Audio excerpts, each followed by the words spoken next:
ओम शांति। तो आज एक दिन की ये भट्टी का चांस मिला है, तो इसी भट्टी में विशेष हम, वैसे तो भट्टी का टाइटल लिखा हुआ है संपूर्णता के तरफ बढ़ते कदम, क्योंकि हमें बाप समान बनना है, कर्मातीत बनना है, वापिस जाना है। तो हम कौन से कदम रखें जो हम बाप के समान बन सकेंगे, इसके बारे में चर्चा करते हैं। ఇప్పుడు మనము ఇంటికి వెళ్ళాలి. బట్టి పేరే సంపూర్ణత వైపు అడుగు వేస్తూ ముందుకు వెళ్ళడము. అయితే ఇప్పుడు మనము ఈరోజు దాని గురించి చర్చించుకుందాం. ఎలా సంపన్నంగా సంపూర్ణంగా కావాలి. तो ब्रह्मा बाबा संपन्न बने, संपूर्ण बने। बाबा ने संपन्न बनने के लिए दो बातों का पुरुषार्थ किया। ब्रह्मा बाबा ने संपन्न बनने के लिए, संपूर्ण बनने के लिए अशरीरी स्थिति, निराकारी स्थिति, विधेय स्थिति का पुरुषार्थ किया, तपस्या किया। బ్రహ్మ బాబా సంపన్నంగా సంపూర్ణంగా కావడానికి అశరీరీ స్థితి, విదేహీ స్థితి ఇవి అభ్యాసం చేశారు. ये अशरीरी स्थिति, विधेयी स्थिति हमें कर्मातीत बनाएंगी, कर्मेंद्रियजीत बनाएंगी। విదేహీ స్థితి, అశరీరీ స్థితి కర్మేంద్రాలపైన విజయం చేపిస్తుంది, కర్మాతీత స్థితిని పొందింపచేస్తుంది. देवता बनने के लिए ये लेसन बहुत महत्व का है। దేవతలుగా కావడానికి ఈ రెండు స్థితులు చాలా చాలా ఆవశ్యకత. आज दुनिया के शास्त्र इकट्ठे करो, दुनिया के ग्रंथ इकट्ठे करो, एक पहाड़ बन जाएगा। लेकिन उसे हुआ कुछ नहीं, दिन प्रतिदिन विकार बढ़ते गए, समस्या बढ़ती गई, तो आखिर भगवान को इस धरती पर आना पड़ा और आ करके ब्रह्मा बाबा के तन में प्रवेश करके पहला ही महावाक्य क्या सुनाया, बच्चे तुम एक आत्मा हो। इस आत्मा के लेसन से ही सबका उद्धार हो गया, कल्याण हो गया। ఈ ప్రపంచంలో ఎన్ని శాస్త్రాలు ఉన్నాయి, ఇవన్నీ జమ చేస్తే ఒక పర్వతం అవుతుంది. కానీ ఏమి లాభము, ఆఖరికి భగవంతుడు రావాల్సే వచ్చింది ఈ భూమిలోకి. इसलिए ये आत्मा का लेसन फाउंडेशन है। हमारे अंदर जो विकार है, हमारे अंदर जो बुराई है, हमारे अंदर जो दुर्गुण है, उसको परिवर्तन का आधार आत्मिक स्थिति। ఆత్మిక స్థితిని పొందడమే వికారాలపైన విజయం పొందడము, బలహీనతలపైన, వికారాలపైన, వికర్మలపైన విజయం పొందడానికి కేవలం ఆత్మాభిమాని స్థితి. दादी जानकी जी हर क्लास में कहती थी, मैं कौन, मेरा कौन। దాదీజీ ప్రతి క్లాస్లో ఇదే చెప్తారు, నేనెవరు, నా వారెవరు. इसी तरह अगर मुझे संपन्न बनना है, इस 2025 साल को हर पल को सफल बनाना है, योगी बनना है, इस धुन लगाओ, मैं आत्मा हूँ, मैं अशरीरी हूँ, मैं विधेयी हूँ। నేను ఈ 2025 సంవత్సరానికి తప్పకుండా నేను సంపన్నంగా సంపూర్ణంగా కావాలి అంటే ఇదే లగన్, ఇదే రట్టు ఉండాలి. నేను ఆత్మ, నేను ఆత్మాభిమాని, నేను అశరీరి, నేను విదేహి. आत्मा के स्वरूप में रहने वालों को किसी के भी दोष दिखाई नहीं पड़ते। ఆత్మక స్వరూపంలో ఉండే వాళ్ళకి ఎవరి దోషాలు కనిపించవు. आत्मा के स्वरूप में टिकने वाला, उसके चेहरे में सदा खुशी रहेगी, सदा मुस्कुरान रहेगी। ఆత్మిక స్థితిలో ఉండేటువంటి వాళ్ళ ముఖం ఎప్పుడు ఖుషీగా, ఆనందంగా ఉంటుంది, హర్షిత ముఖంగా ఉంటుంది. आत्मा के स्वरूप में रहने वालों को कोई भी प्रकार का आकर्षण नहीं होगा। आत्मा के स्वरूप में रहने वाला, अशरीरी स्थिति में रहने वाला एक परमात्मा के ऊपर प्रभावित होता है, बाकी कहीं भी प्रभाव में नहीं आता। ఆత్మిక స్థితిలో ఉండేటువంటి వాళ్ళకి ఏ ఆకర్షణ ఉండదు, ఒక పరమాత్మ యొక్క ఆకర్షణలో వాళ్ళు ఆకర్షితులై ఉంటారు, ఏది వాళ్ళపైన ప్రభావం చూపించదు. इसीलिए बाबा रोज की मुरली में बच्चे आत्मा समझो, बच्चे आत्माभिमानी स्थिति, क्योंकि ये पहला लेसन सो अंत का लेसन है। అందువల్ల బాబా ప్రతిరోజు పిల్లలు మిమ్మల్ని మీరు ఆత్మ అని తెలుసుకోండి అని చెప్తారు. మొట్టమొదటి లెసను మరి అంతిమ లెసను ఇదే, మిమ్మల్ని మీరు ఆత్మ అని తెలుసుకోండి.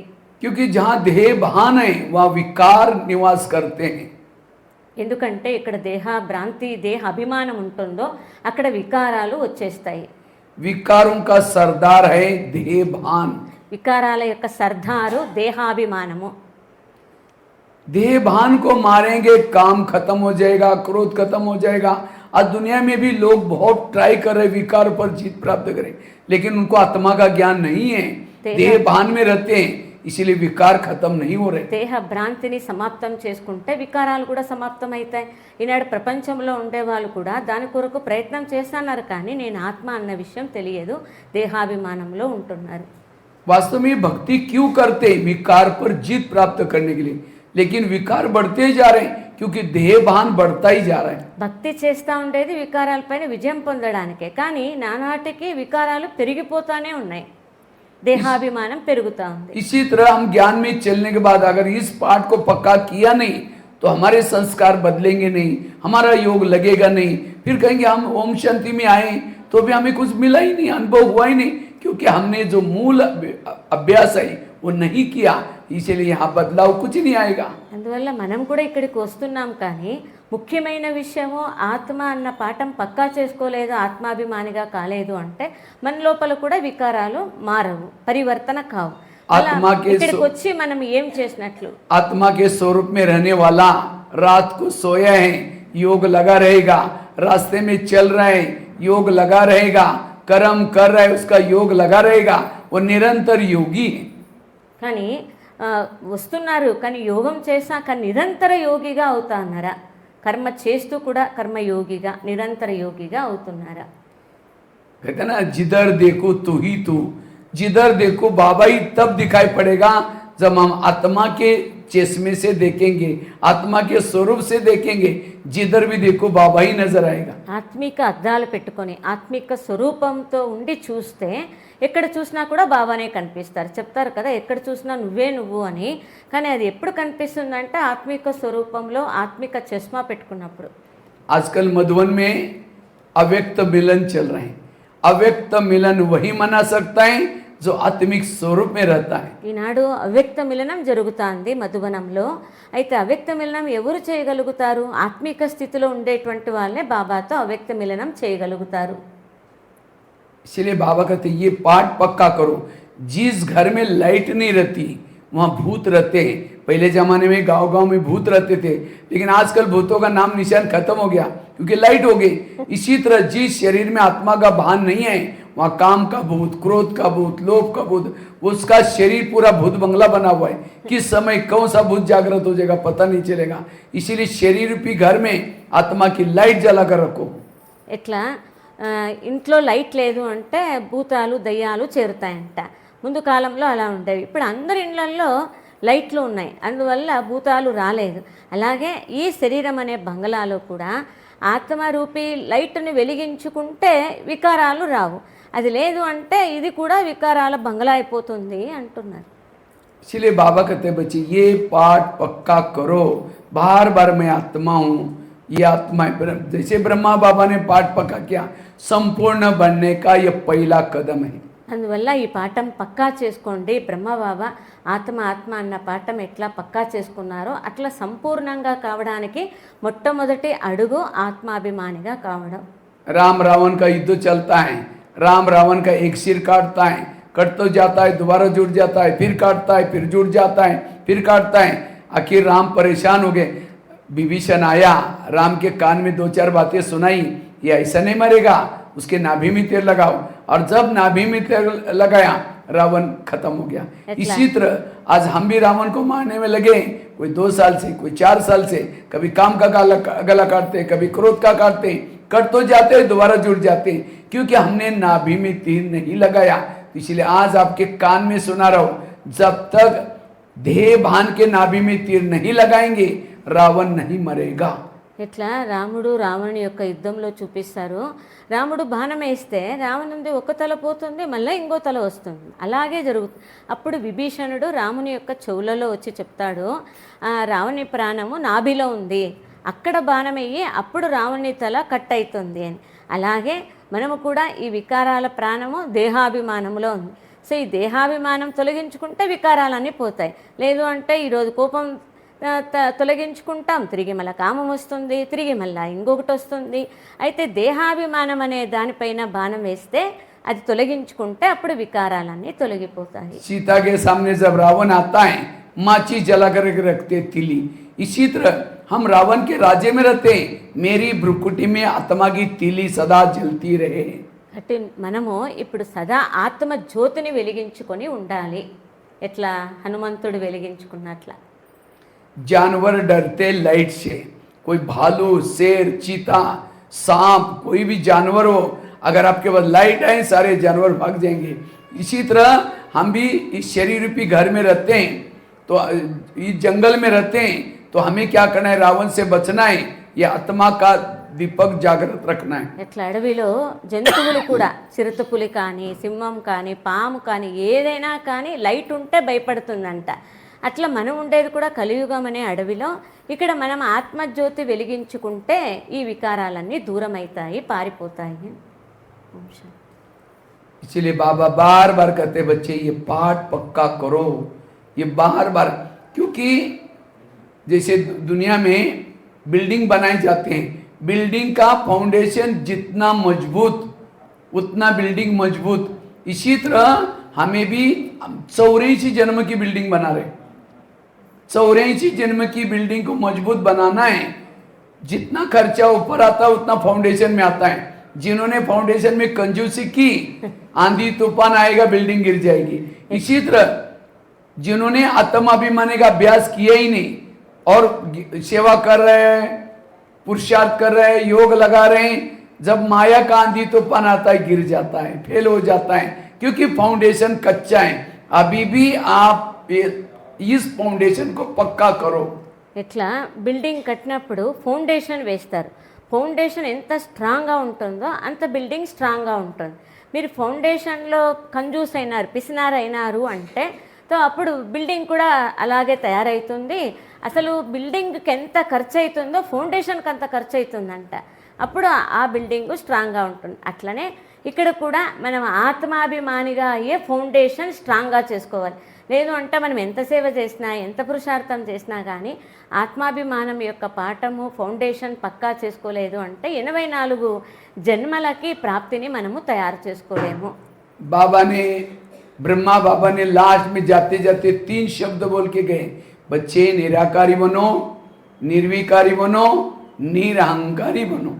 ఇట్లా బ్రహ్మ బాబా శరీరం వదిలే సమయంలో 3 మహావాక్యాలు చెప్పారు. పిల్లలు నిరాకారిగా, నిరహంకారిగా, నిర్వికారిగా కాండి అని. నిరాకారి, నిరహంకారి, నిర్వికారిగా కాండి. तो ये आत्मा का पाठ हम पक्का कैसे करें? पहले तो हम 2 मिनट ट्रैफिक कंट्रोल करके फिर आगे चलते हैं. तो बात चल रही थी आत्मा का लेसन इस ज्ञान मार्ग में बहुत महत्व का है. जिन्होंने इस मेहनत को पक्का किया बाकी सारी मेहनत से छूट जाएगा. वो चाहे योग की मेहनत से छूट जाएगा, चाहे मेहनत सेवा की मेहनत लगते है उसे छूट जाएगा, संस्कार परिवर्तन करने की मेहनत लगते है उसे छूट जाएगा.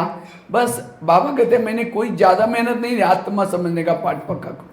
ఆత్మలేషన్ యొక్క పక్కా పాఠం ఎవరు చేసుకుంటారో వాళ్ళకి ఇతర దేని కష్టపడుతున్నారో, ఒక పురుషార్థానికి కానీ, ఒక సేవకు కానీ, యోగానికి కానీ, దేనికైనా కానీ ఏది కష్టపడుతున్నారో అదంతా కూడా దూరం అవుతుంది.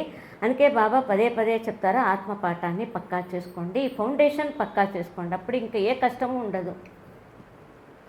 क्योंकि इसी से हमारे अंदर देवताओं के संस्कार आते हैं, इसी से हमारे अंदर देवताओं की संस्कृति आती है.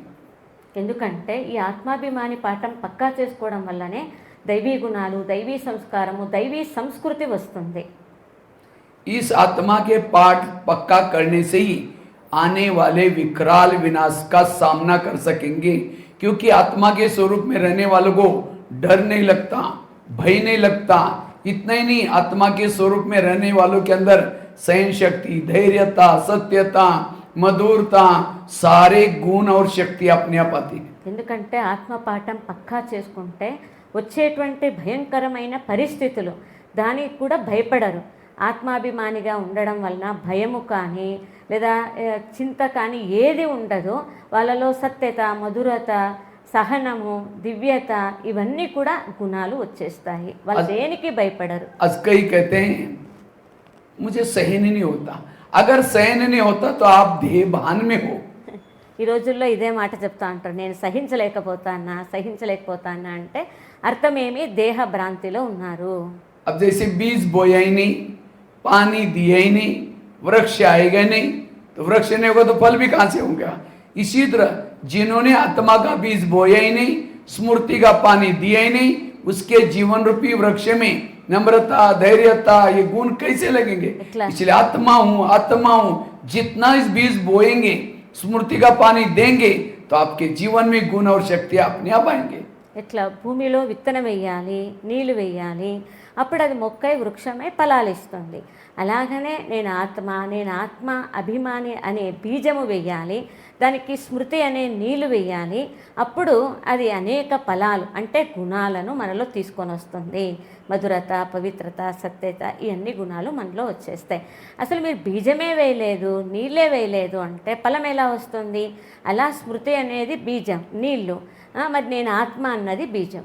एक भाई ने क्वेश्चन पूछा, कहते भाई साहब अगर कोई आग के पास जाएगा तो क्या अनुभव होगा? गर्मी का अनुभव होगा। उसके लिए कोई कमेंट्री करने की जरूरत नहीं। ओहो कितना गर्म है ये। अब आदमी गरीब हो, अमीर हो, बच्चा हो, बूढ़ा हो, सबको गर्मी का अनुभव होगा। ఇట్లా అగ్ని దగ్గరికి పోతాము, కామెంటరీ ఇచ్చుకునే అవసరంలే. నేను అగ్ని దగ్గర పోతానా, వేడి అవుతుంది అని. నేను పేదవాడైనా సౌకారైనా అగ్ని దగ్గరికి పోతే అది వేడి అనుభవం అవునే అవుతుంది.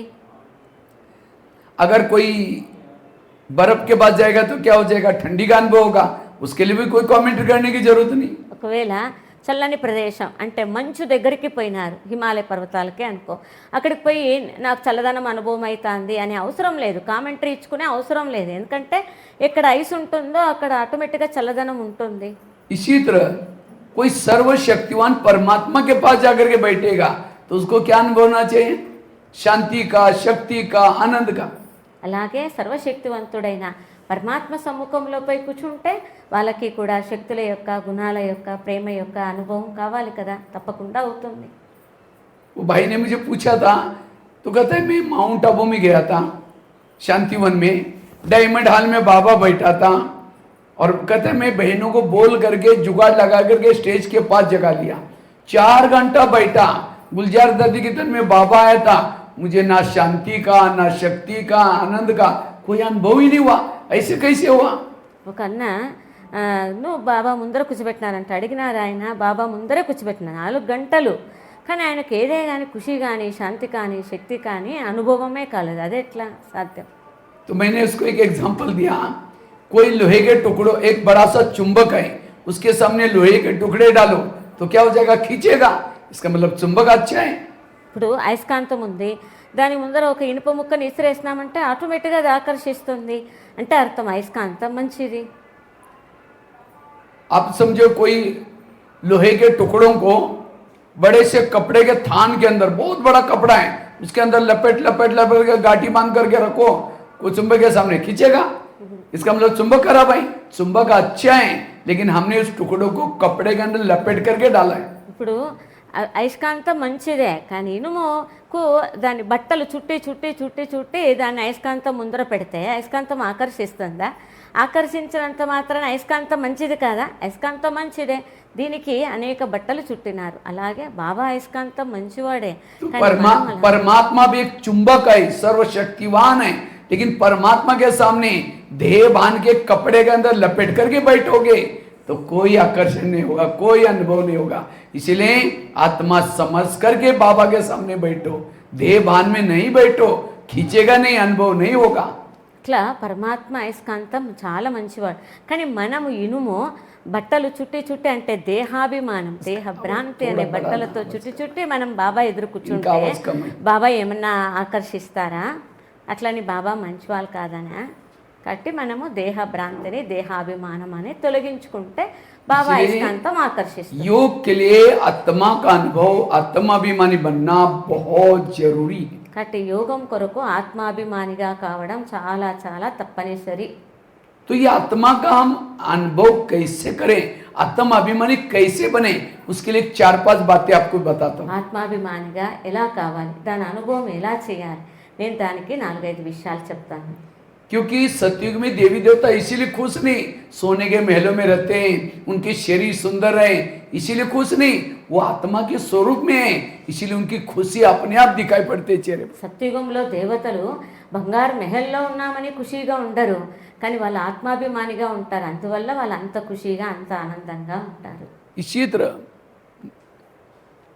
नहीं मेरा तो तो इसी तरह मैंने बड़ा हाँ, तो इसी तरह आज हमें भी खुश रहना है, चेहरे में खुशी दिखाई पड़े, अंदर इनको क्या मिला है वो आत्मा का स्वरूप चाहिए. అందువల్ల మనం కూడా ఖుషీగా ఉండాలి. ఆత్మకు ఏం లభించింది అది గుర్తు చేసుకొని లోపల అంత ఖుషీగా ఉండాలి. ఆత్మాభిమానిగా అయితే అంత ఖుషి వస్తుంది. आज कई भाई बहने हाई भी के चेहरा मरा हुआ है, खुशी नहीं रहते. कौन कहेगा इनको भगवान पढ़ाता है, देवी देवता बनने के लिए जा रहे हैं, क्योंकि देह भान में है, इसीलिए चेहरे में खुशी नहीं. ఇప్పుడు కొంతమంది అన్నయ్యలు అక్కయ్యలు బీకే అంటారు, కానీ ముఖం చూస్తే ఇట్లుంటుంది. వాళ్ళకి ఎవరు అనుకుంటారు? माता जी को नींद आ रही, नींद आने वालों को पीछे बिठाएंगे, उनको पीछे बिठा दो. భగవంతుడు లభించినారు, వీళ్ళకి భగవంతుడు చదివిస్తానని ఎవరు అనుకుంటారు? జాగ్రత్త ఎందుకంటే రహో. దేహాభిమానంలో ఉన్నారు, ఆ ఖుషి లేదు, ఆ ఆనందం లేదు. तो आत्म अभिमानी बनने के लिए सबसे पहली धारणा है पवित्रता की धारणा जरूरी है.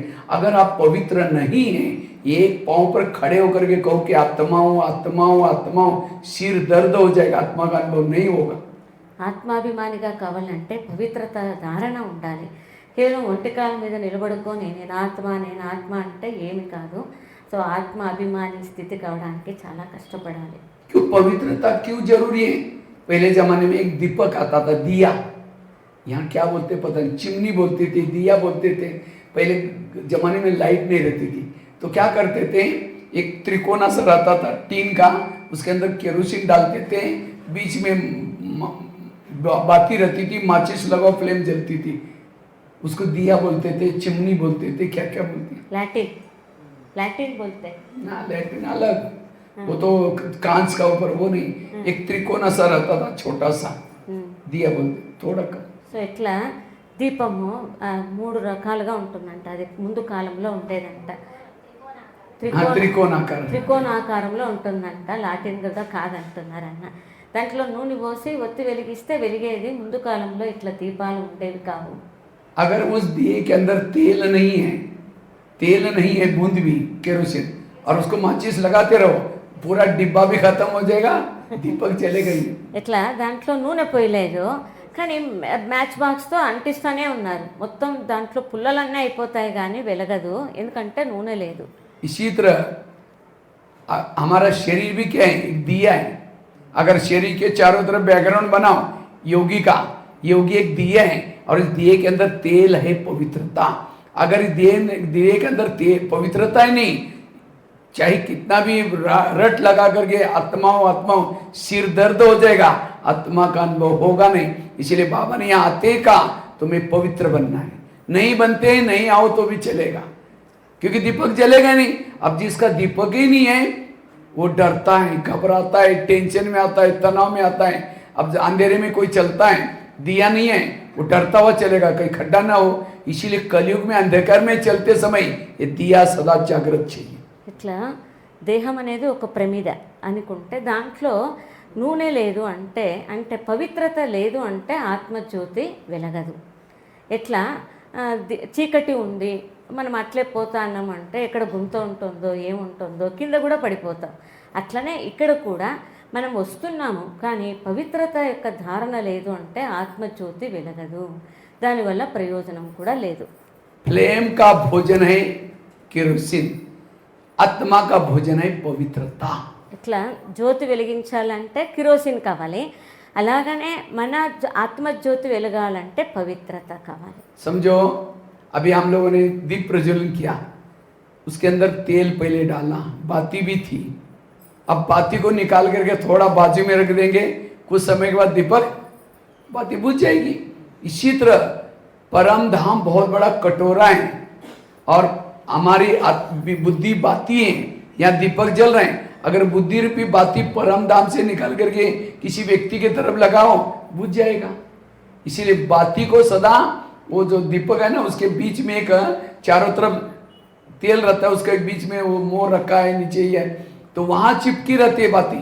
इसी तरह बाबा के साथ चिपकी रही बाती मेरी बुद्धि वहां, क्योंकि बुद्धि से पावर आती है, इससे दीपक जलता है.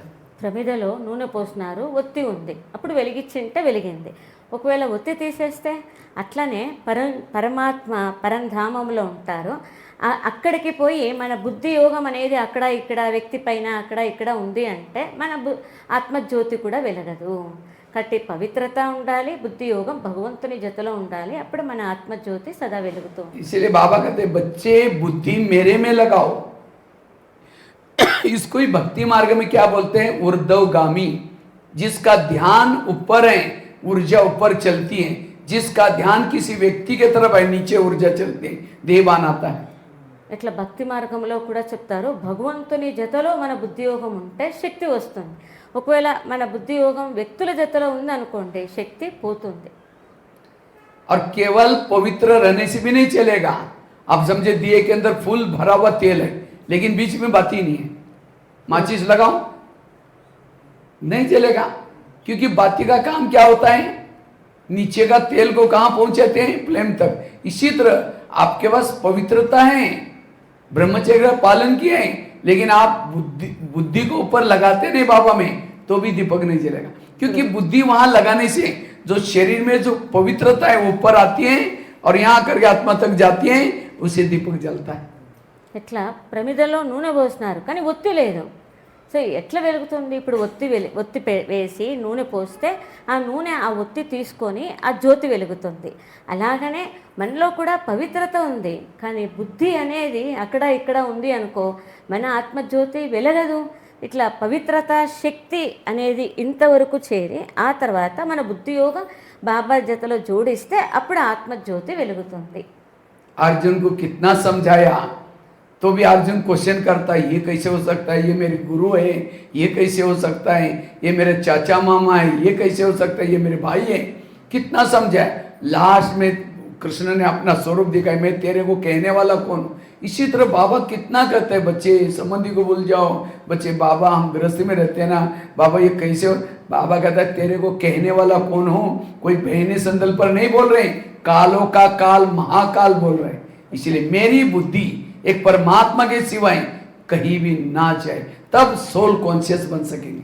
కృష్ణుడు అర్జునికి చెప్పినప్పుడు వీళ్ళు నా చిన్నాన్లు, వాళ్ళు నా గురువులు, వాళ్ళ బంధువులు ఎట్లా అని అంటాడు. थोड़ा అయితే तेज बोलो अच्छी तरह. देखो मैं कि मेरा माइक तो माउंट आबू तक जाता है.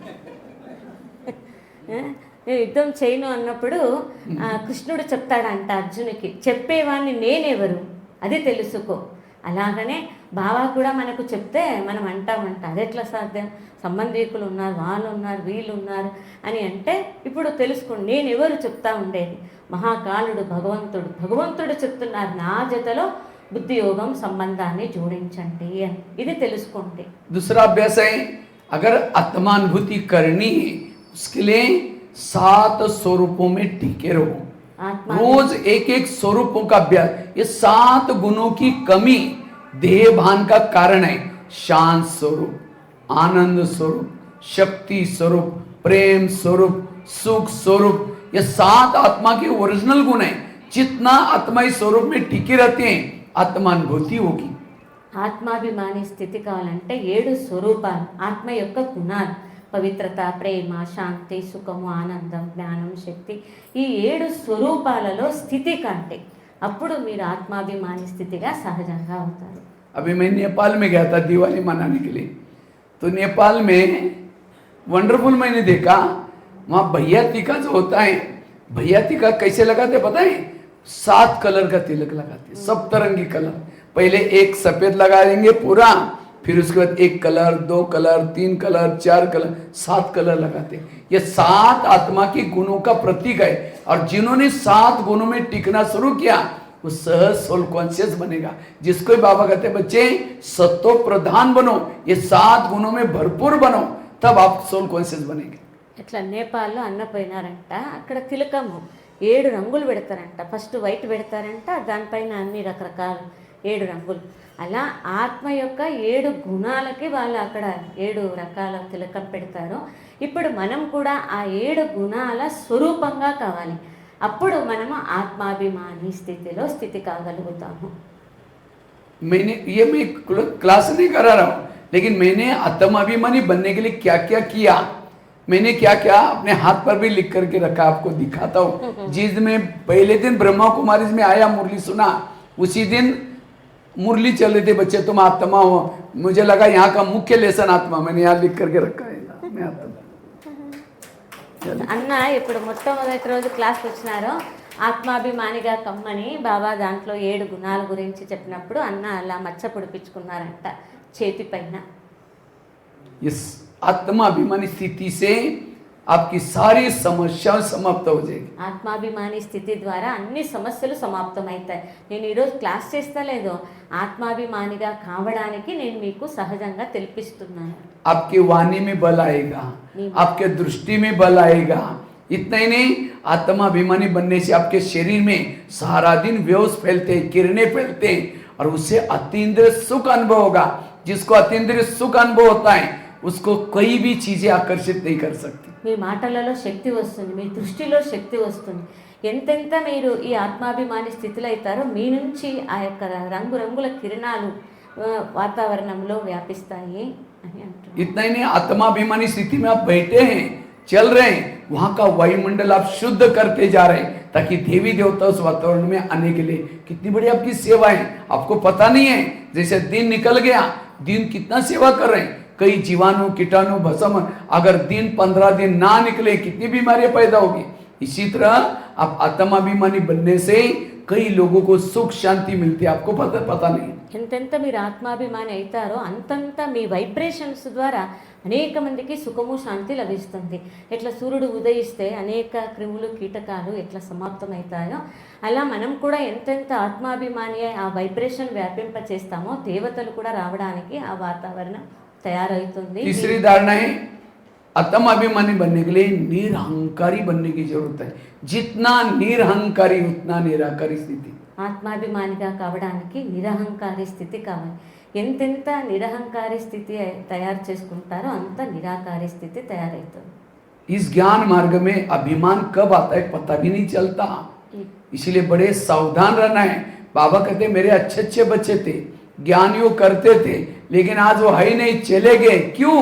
उनको चलते चलते कोई कलाओं का विशेषता का अभिमान आया, और इसलिए वो चले गए, और जाकर के और डिसर्विस कर रहे हैं, जो किया था वो भी खत्म कर रहे हैं।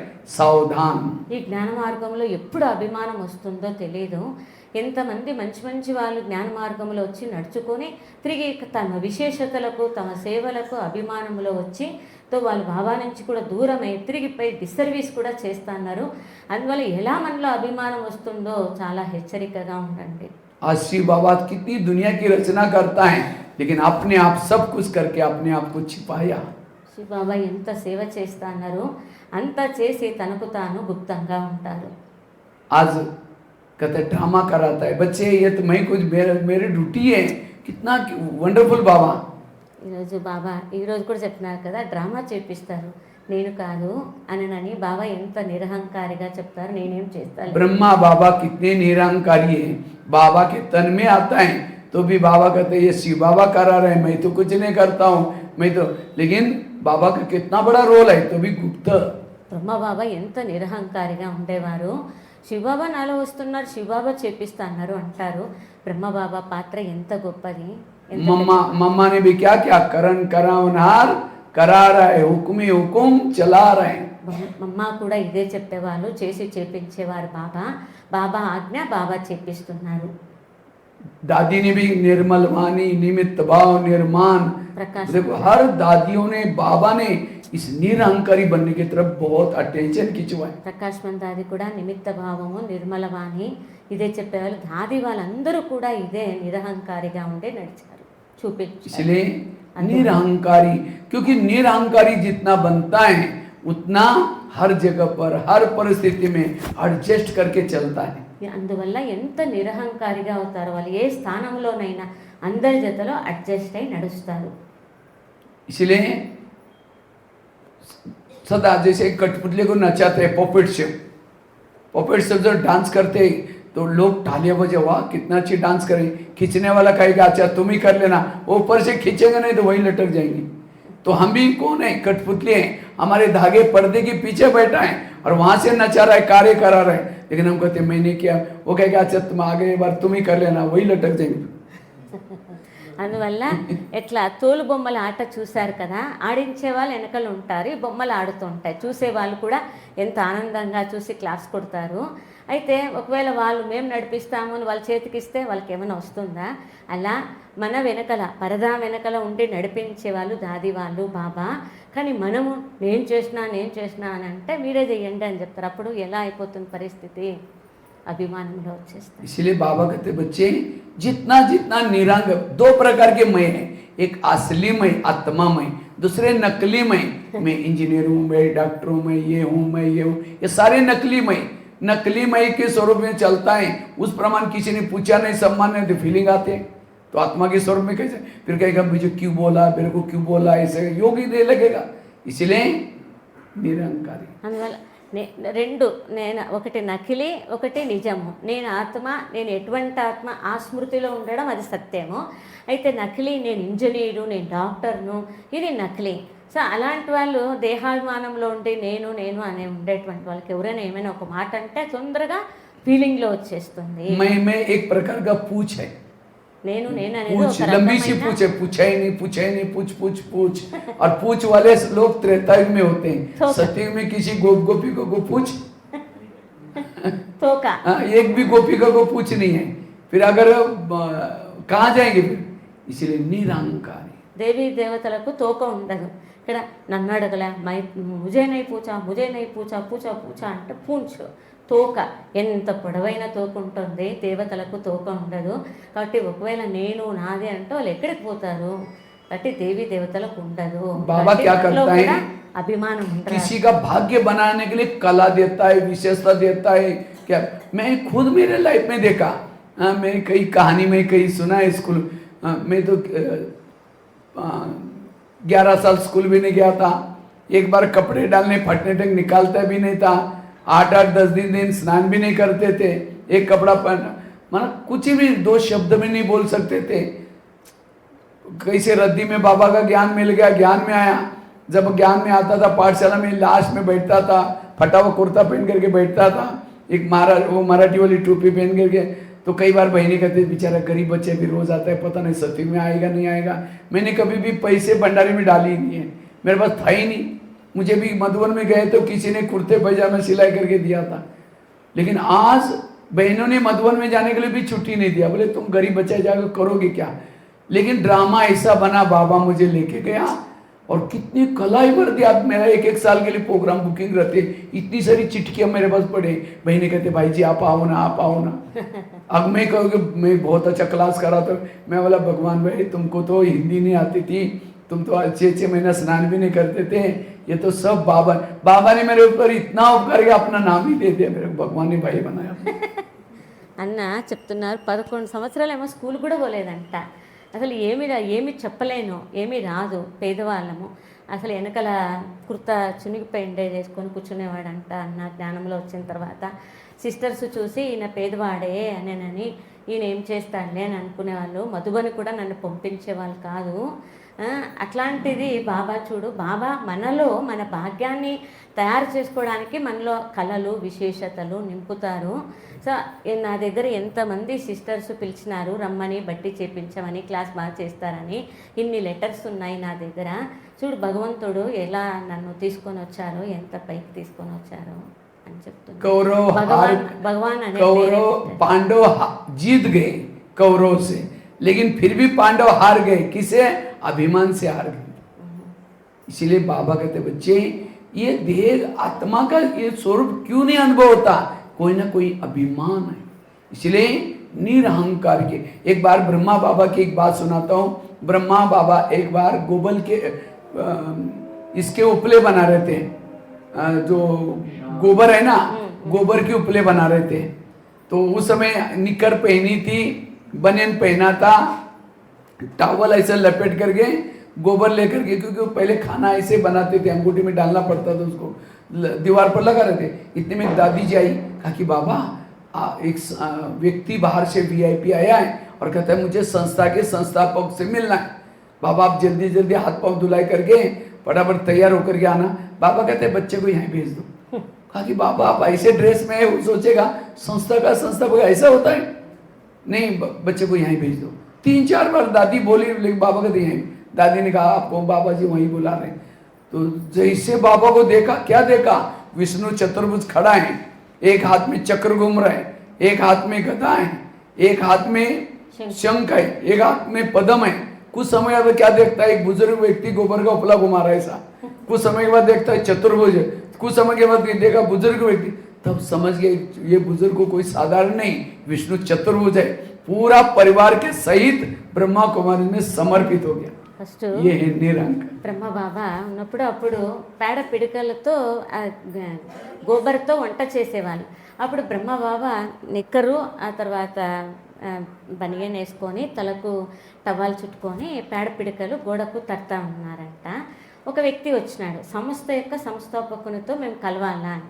అప్పుడు మన దాది వచ్చి బాబాకు చెప్తే గనక, సో బాబా ఆ బిడ్డని ఇక్కడికే పంపించు అన్నారంట. ఎట్లా బాబా మీరు రెడీ అయ్యి రాండి ఈ డ్రెస్తోనా అంటే, లేదు ఆ బిడ్డని ఇక్కడికే తీసుకొని రా. 2-3 సార్లు చెప్పినా బాబా అలాగే అన్నారంట. సరే వాళ్ళని ఇక్కడికి తీసుకొని వస్తారు. బ్రహ్మ బాబాని చూస్తానే అతనికి ఇట్లా పేడ తీసుకొని గోడకి వేస్తా అంటే చతుర్భుజ విష్ణు సాక్షాత్కారం ఒకసారి, ఆ తర్వాత ఒకసారి ముసలి బ్రహ్మ బాబా కనిపించినారంట. అప్పుడు ఆయనకి అర్థమైందంట ఈయన సాధారణమైన వ్యక్తి కాదు అని. ఆ తర్వాత అలా ఫ్యామిలీ అంతా బాబా పిల్లలు అయినారంట. ये है निरहंकारिता। ఇది నిరహంకారి స్థితి అని. आज कोई माता जी को बहन जी ने कहा, माता जी थोड़ा सा वो झाड़ू पोछा करना ना एक हॉल में। बहन जी हम इतने बड़े घर के, अगर कोई झाड़ू पोछे करते समय देखेगा मेरे को क्या बोलेगा? हम घर में इधर का लोटा इधर भी नहीं किया। ये भी देहाभिमान है। ఇప్పుడు ఒక మాతకి సిస్టర్లు చెప్పినారు, కొంచెం హాలు కసుచిమ్మి తుడ్చండి అంటే, మేము ఎంత గొప్పింటోళ్ళం, మాకు ఇట్లా సేవ చెప్తారే, మా వాళ్ళు చూస్తే ఏమనుకుంటారు అని. ఇది కూడా దేహాభిమానమే. आज बाबा ने दादियों से क्या काम किया? गुलजार दादी को साइकिलिंग रिपेयरिंग करने की सेवा दी।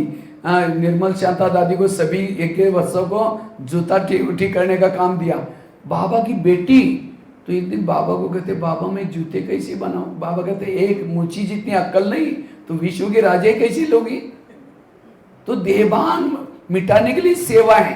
इसलिए हमें सेवा करते अपना देहभान मिटाना है। झाड़ू पोछा लगा दो, ये करो, जो भी सेवा मिलती है करना। इसलिए बाबा कहते हैं निरहंकारी बनो, अभिमान वाला ये सेवा। बाबा कहते हैं हड्डी हड्डी यज्ञ में स्वा कलगा। బాబా యజ్ఞంలో ఏం సేవ లభిస్తే అది చేయాలా, నిరహంకారే చేయాలా. బాబా దాది వాళ్ళతో ఏమేమి సేవలు చేయించారు? గుల్జార్ దాదితో సైకిల్ రిపేర్ చేసేది, ఆ తర్వాత నిర్మల శాంత దాదితో చెప్పులు కుట్టేది. నేనేంది చెప్పులు కుట్టేది అంటే, చెప్పులు కుట్టేకి రాదా, వచ్చిన విశ్వమారాణిగా కావడానికి అని అనేవాళ్ళు. సో ఇప్పుడు ఇక్కడ కూడా మనము హడ్డీ యజ్ఞములో సేవ చెయ్యాలి.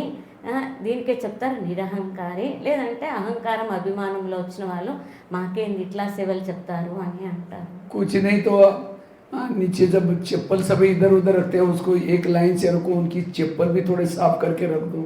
ये परिस्थिति की चप्पल है, देवी की चप्पल है, देवता की चप्पल, मुझे चप्पल साफ करने का मौका मिला। इतना भाई बहनों के प्रति, यज्ञ के प्रति हमारा प्यार चाहिए। చూడు ఎంత చెప్తా అన్నారన్న, చెప్పులు వదిలినారు, లైన్లో లేవు, లైన్లో పెట్టండి. ఏదైనా దుమ్ము అయిందంటే తుడవండి. ఇవి ఎవరి చెప్పులు? పరిస్థాలవి చెప్పులు.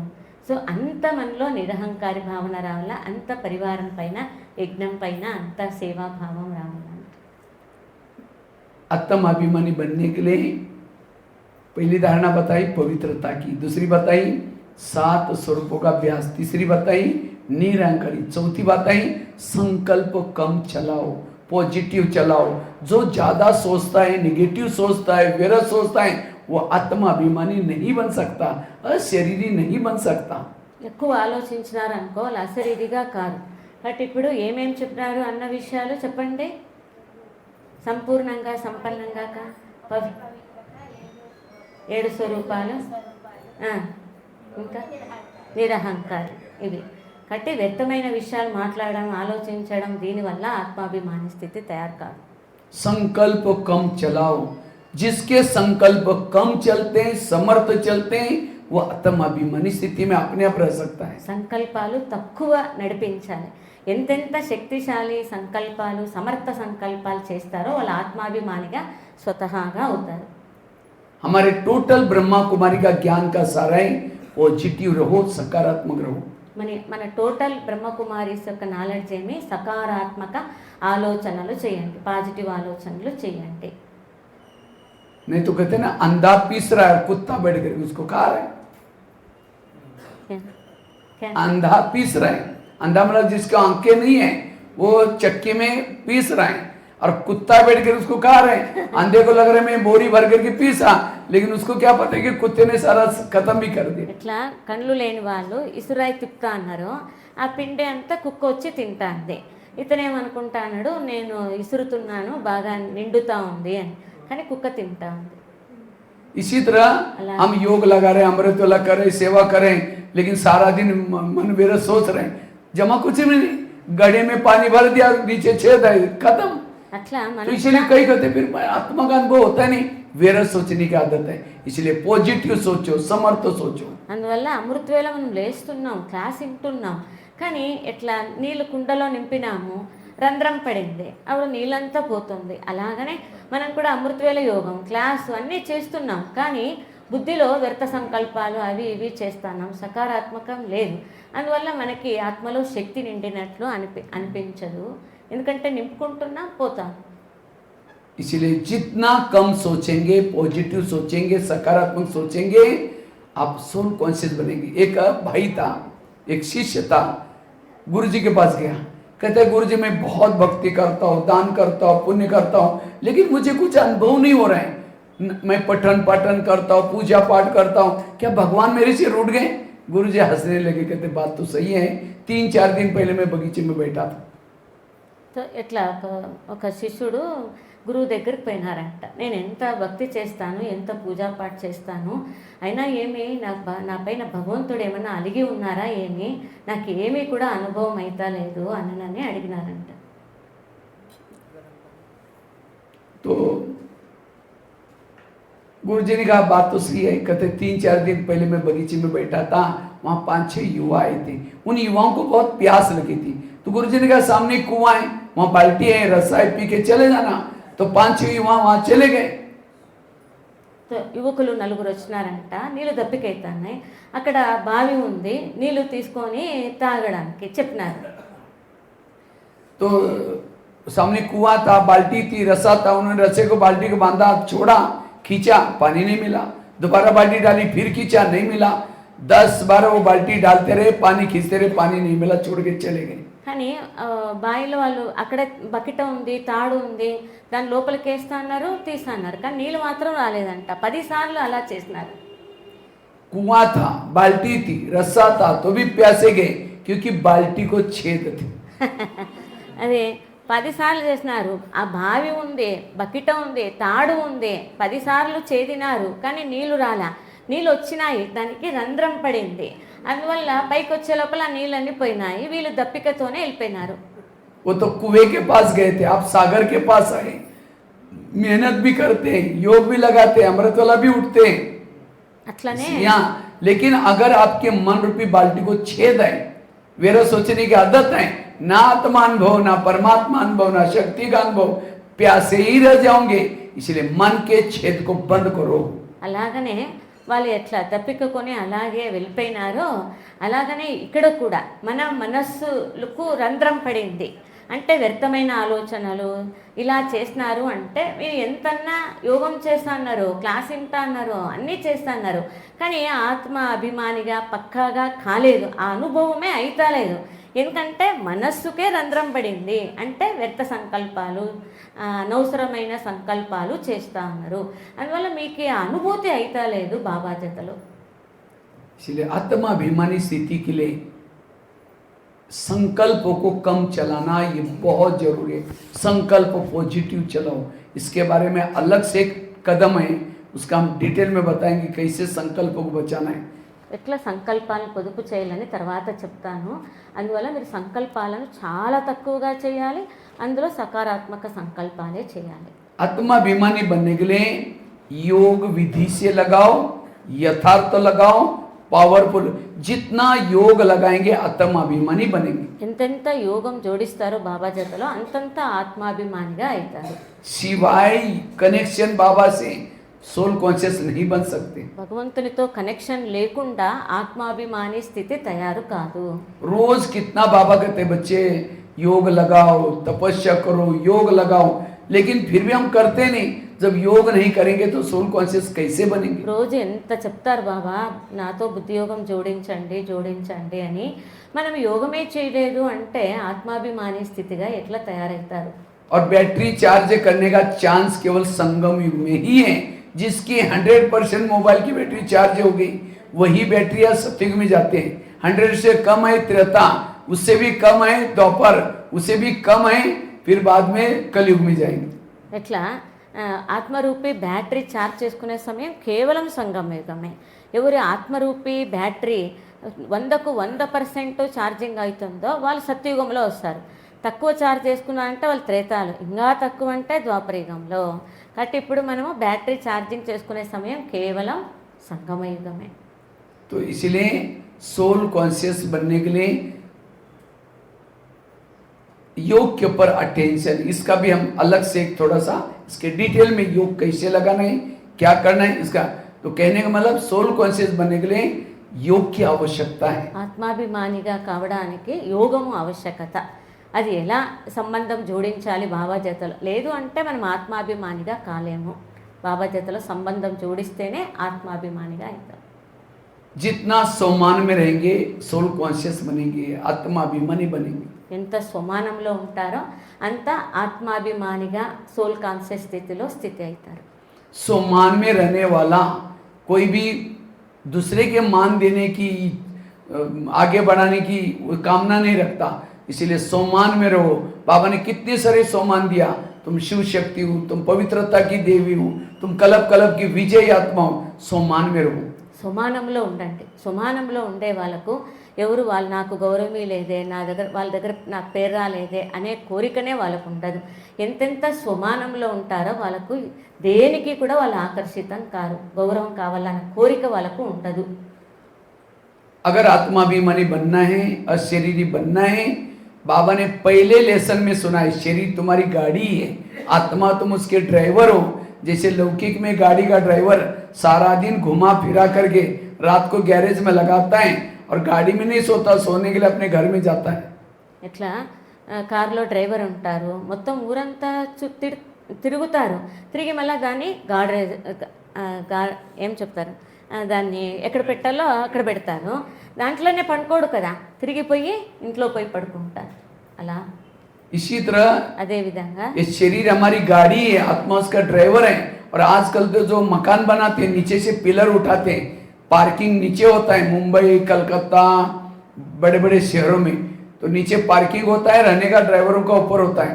इसी तरह ये 3 लोग हैं, ये सृष्टि है, पार्किंग करने का स्थान, गाड़ियां रखने का स्थान, और हम सब ड्राइवरों का घर ऊपर है। तो हमें रात को सोने से पहले अपने गाड़ी को गैरेज में लगाना है और उसके बाद लॉक करके फरिश्ता ड्रेस पहन लिया, और लिफ्ट या सीढ़ी से क्या करो, ऊपर जाओ, अब एक तोतन की बेल बजाओ, ब्रह्मा माँ ने दरवाजा खोला, जाकर के बाबा को समाचार दो, और तकिया पर सिर रखा है, समझो ब्रह्मा बाबा की गोदी में सो रहे। सवेरे उठते ही बाबा याद आएगा, गुड मॉर्निंग कर रहा हूँ, फिर नीचे आओ तो सारा दिन लगेगा मैं ड्राइवर ऊपर से आया हूँ, जाना मुझे ऊपर।